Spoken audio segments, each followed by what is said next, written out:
मुझे ये बताइए कि हम तो ये 12 साल से कह रहे हैं कि भारत में लोकतंत्र नहीं है, भारत में तो देखिए सब कुछ खत्म हो गया, सेक्युलरिज़्म खत्म हो गया, मोदी जो हैं वो एक सम्राट की तरह काम करते हैं। तो 12 साल से कह रहे थे, अभी भी हम कह रहे हैं, तो क्या फ़र्क है पश्चिम बंगाल जीतने का?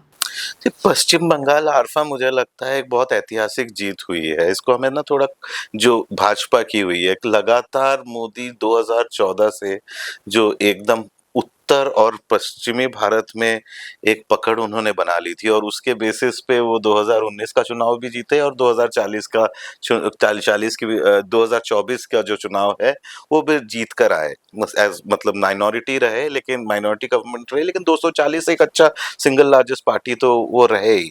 उनको जो नहीं मिल रहा था वो ईस्ट जो अपना पूर्वी भारत है और दक्षिणी भारत है, दक्षिण भारत है। पूर्वी भारत में उन्होंने धीरे धीरे 2014 से पहले असम पर पकड़ बनाई और 2024 में आकर उड़ीसा में पकड़ बनाई, लेकिन फिर भी पश्चिम बंगाल में वो पकड़ नहीं बना रहे थे। उसके दो प्रमुख कारण थे मेरे हिसाब से, क्योंकि अगर आप पूरा इंडिया अलायंस देखें तो उसमें दो लोग जो हैं वो सबसे ज्यादा आइडियोलॉजिकल वैचारिक तरीके से मोदी के हिंदू राष्ट्र और हिंदुत्व के नारे को चैलेंज कर रहे थे, एकदम आइडियोलॉजिकल तरीके से और खुलेआम कर रहे थे कि हम नहीं मानते हैं।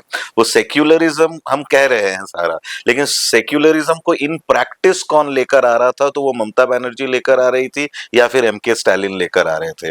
तो और लगातार अगर आप गोलवलकर की किताब भी देखे जाए, आरएसएस की किताब, तो उन्होंने तीन एनिमी आइडेंटिफाई किए थे कि हिंदू राष्ट्र बनाने में जो सबसे बड़े जो भारी ऑब्स्ट्रक्शंस होंगे, वो जो सबसे तीन एनिमी है वो कौन होंगे? तो उन्होंने मुस्लिम्स पहले कैटेगरी में रखा, क्रिश्चियंस दूसरे कैटेगरी में रखा और तीसरे कैटेगरी में कम्युनिस्ट्स रखा।